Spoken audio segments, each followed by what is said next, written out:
Assalamualaikum warahmatullahi wabarakatuh. Selamat pagi semuanya, apa kabarnya? Alhamdulillah baik semuanya ya.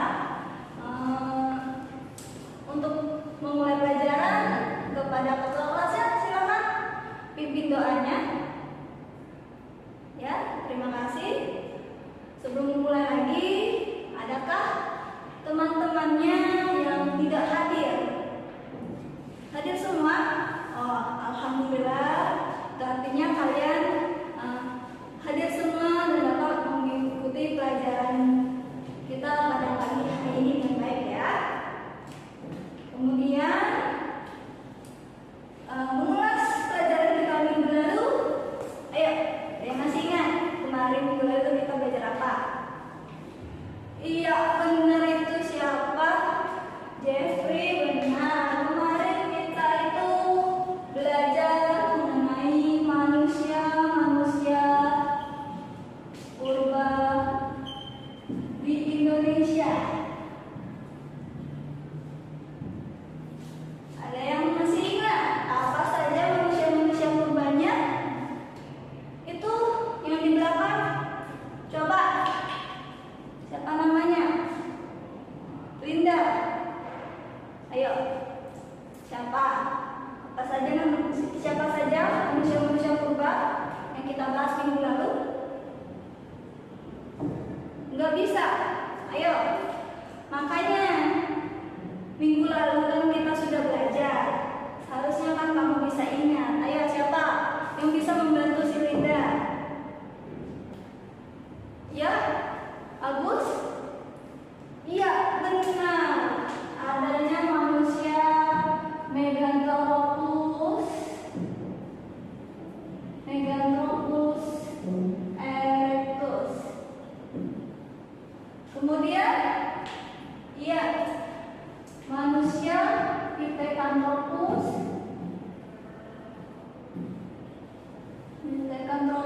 erectus. Lalu satu lagi, oh ya, manusia Homo sapiens.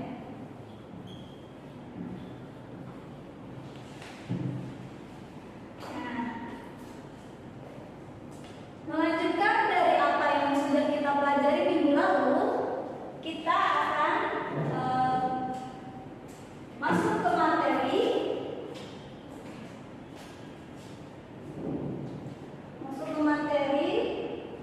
Kehidupan masyarakat praaksara di Indonesia.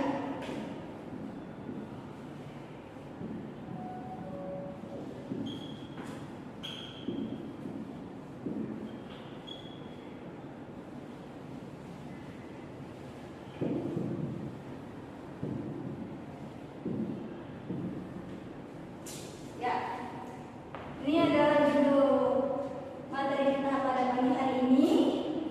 Ibu harapkan dengan materi ini kalian dapat memahami bagaimana kehidupan manusia praaksara yang mana pada masanya itu dibagi menjadi dua zaman. Ayo, ada yang tahu apa saja zamannya? Benar, si Riko. Adanya zaman baru,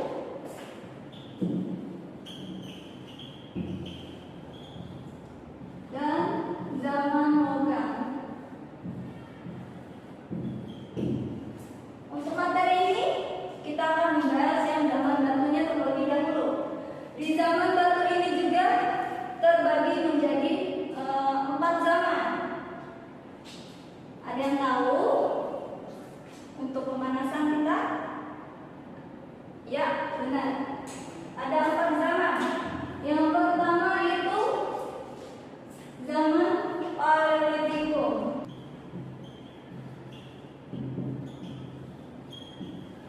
Yang kedua, ada yang bisa? Ya, benar, Sinta, zaman Mesozoikum.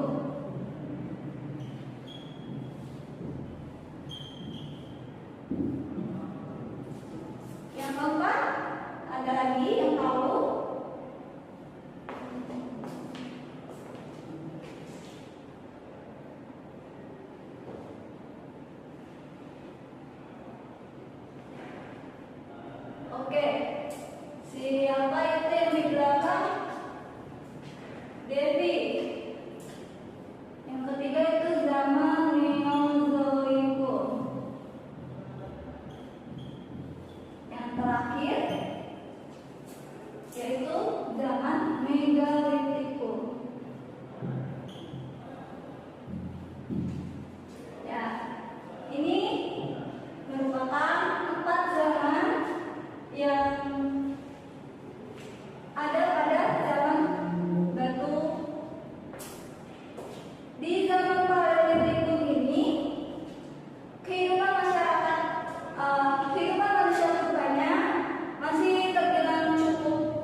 mencari ikan dan ataupun kerang atau makhluk hidup yang ada di laut lainnya. Kita lanjutkan kembali. Di zaman Paleolitikum ini terdapat dua kebudayaan. Kebudayaan pertama itu kebudayaan Pacitan, dan yang kedua itu merupakan kebudayaan Nanto.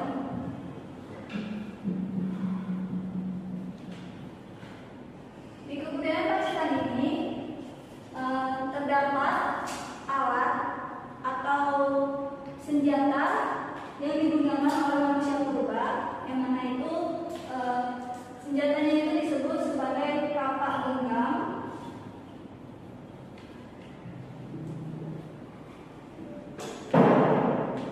dan juga kapak penentang yang disebut sebagai chopper.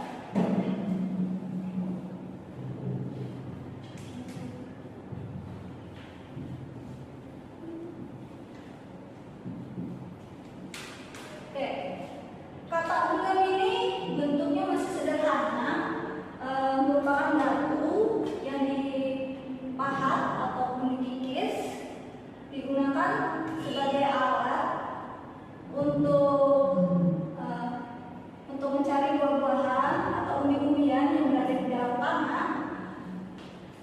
Kemudian ada kapak penentang atau chopper tadi, bentuknya juga sama, namun lebih pipih, digunakan untuk menetap sesuai dengan namanya ini tadi ya. Kemudian di kebudayaan Nano, ini adanya alat-alat yang terbuat dari tulang dan juga tangan rusa. Alat dari tulang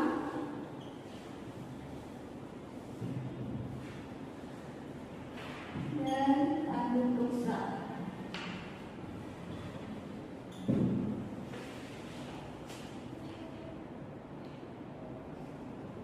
Alat dari tulang dan tanduk rusa ini bentuknya memanjang, itu juga biasa digunakan sebagai alat untuk menggali umbi-umbian. Juga ada tanduk rusa yang bentuknya bergerigi di ujung, digunakan sebagai tombak atau senjata dalam mencari hewan di luar. Oke, itu tadi untuk kehidupan pada masa zaman Paleolitikum.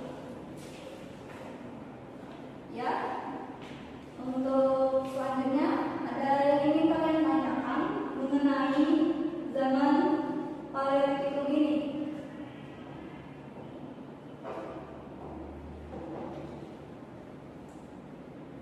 Jika nggak ada yang bertanya, ibu yang akan bertanya. Gimana?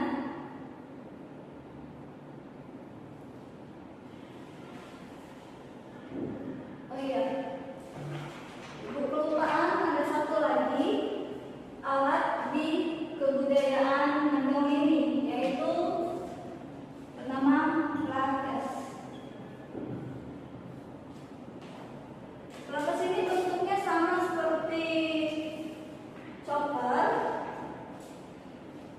Oke, melanjutkan dari yang tadi itu ada yang kelupaan, itu alat yang disebut lakas atau alat seperti sama seperti kapak penentang atau chopper, digunakan untuk memotong dan mengupas umbi-umbian sehingga dapat digunakan dalam kehidupan untuk mencari makanan, serta juga bisa digunakan sebagai ujung tombak dalam berburu.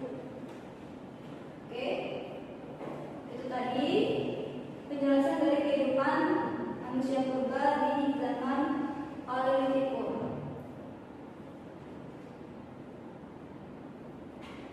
Ya, di zaman Paleolitikum ini kehidupan manusianya masih cukup sederhana ya, seperti yang sudah dijelaskan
kita manusia zaman sekarang itu bisa melihat hasil dari kebudayaan atau kehidupan manusia purba yang hidup di zaman itu, yang hidup di tepi pantai. Kemudian ada yang namanya kapak pebble.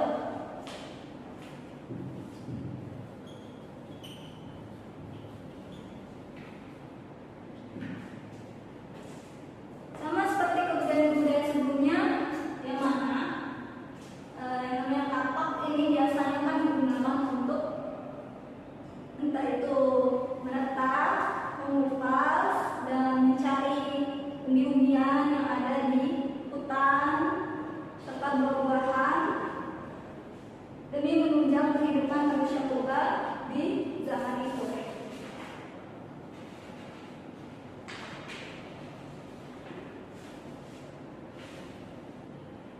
Kemudian lanjut,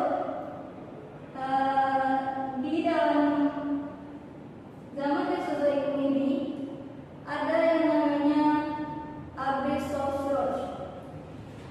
Ada yang tahu apa itu Albertosaurus? Iya, siapa itu yang jawab? Singkat. Ya, Albertosaurus adalah gua yang dijadikan tempat tinggal manusia purba pada zaman Mesozoikum dan dijadikan sebagai tempat perlindungan manusia purba dari hewan-hewan buas atau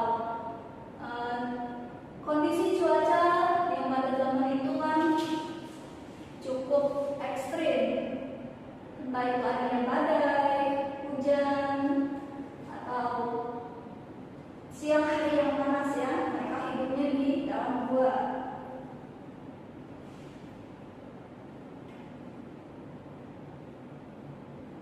Di dalam gua-gua ini juga ditemukan berbagai alat-alat yang diduga digunakan manusia yang tinggal di dalam gua tersebut.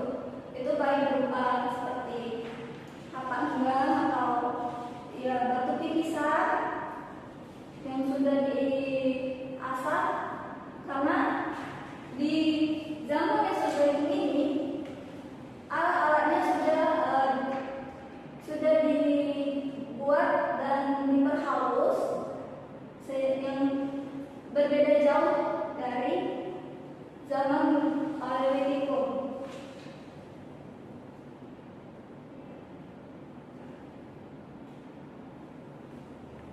Selain dari kapak ataupun batu, juga adanya tulang dan tanduk rusa, sama seperti di zaman Paleolitikum sebelumnya. Zaman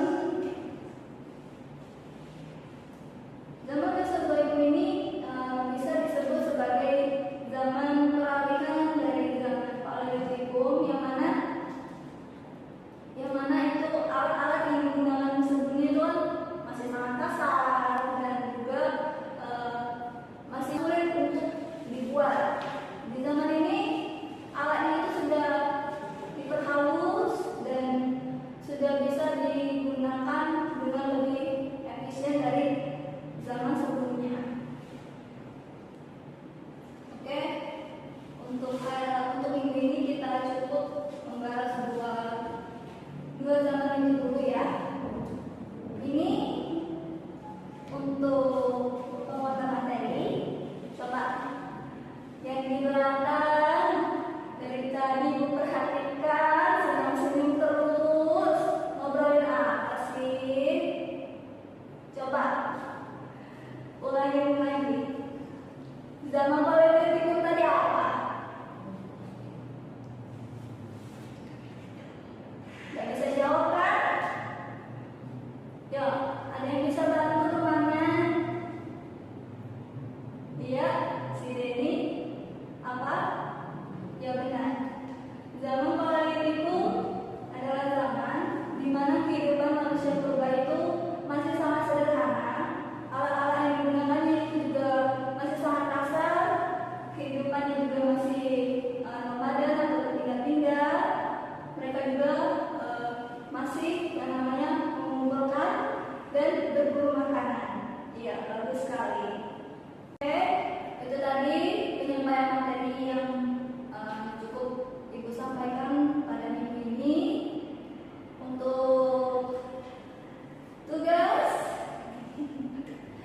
Oke.